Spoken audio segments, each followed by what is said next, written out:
Salut, bienvenue dans Jeux de Puissance, on va parler des Kings de Los Angeles.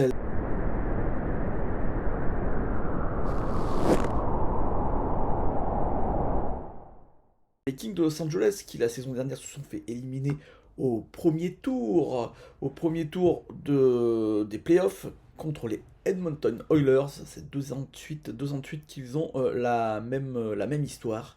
Ils se font à chaque fois éliminer par les Edmonton Oilers au premier tour des playoffs. Et donc, pour changer un peu la donne, ils ont fait un échange qui, moi, je trouve peu judicieux. Ils sont allés chercher Pierre-Luc Dubois et en échange, ils ont donné des jeunes et des tours de draft. Alex Iafallo, Gabriel Vilardi sont partis du côté des Jets de Winnipeg et donc Pierre-Luc Dubois est arrivé.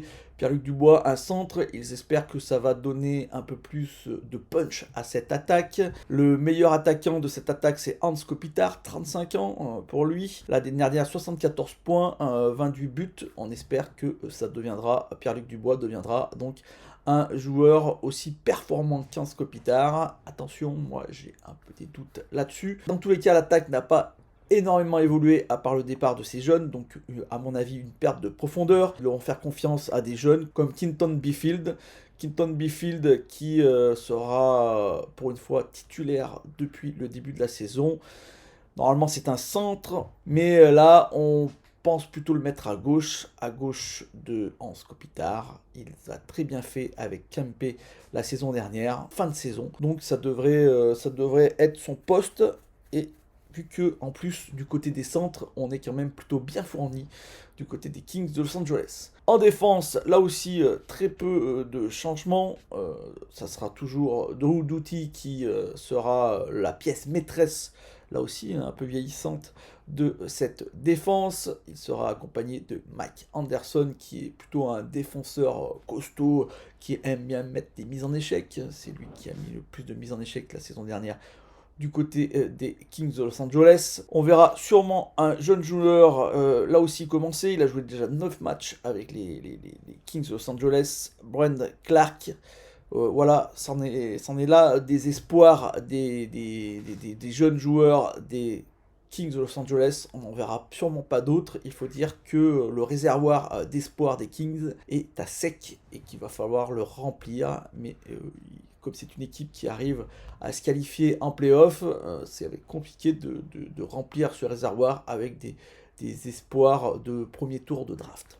Là où il y a un gros souci, là où à mon avis les Kings de Los Angeles auraient dû être plus, on va dire, plus durs sur le marché, plutôt qu'aller chercher Pierre-Luc Dubois, mais ça c'est mon avis personnel, c'est du côté des gardiens. On va sûrement jouer avec Phoenix Copley en termes de gardien numéro 1, et on allait chercher un vétéran là aussi, Cam Talbot, qui a déjà joué pas mal de fois avec l'entraîneur Todd McLellan. C'est sûrement pour ça qu'on allait le chercher. Un duo de gardiens qui, à mon avis, n'est pas l'agence touriste, je peux le dire franchement.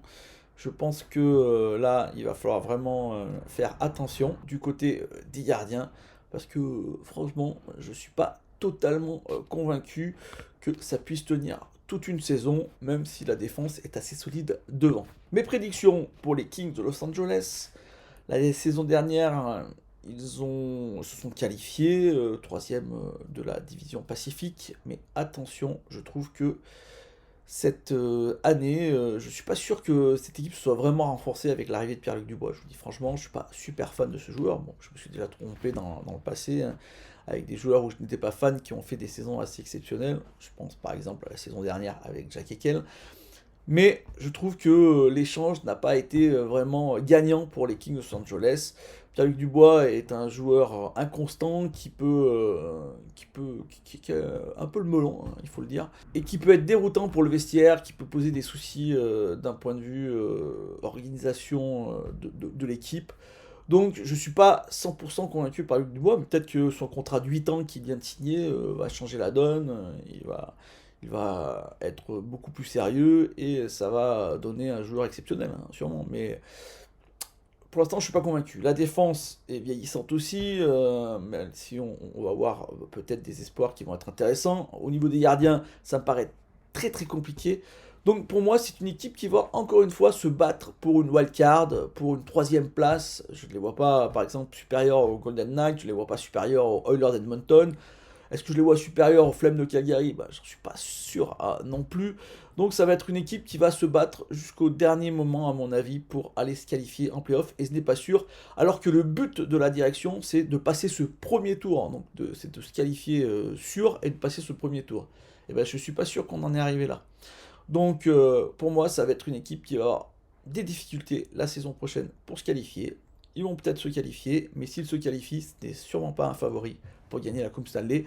Et je ne les vois pas passer justement ce premier tour non plus.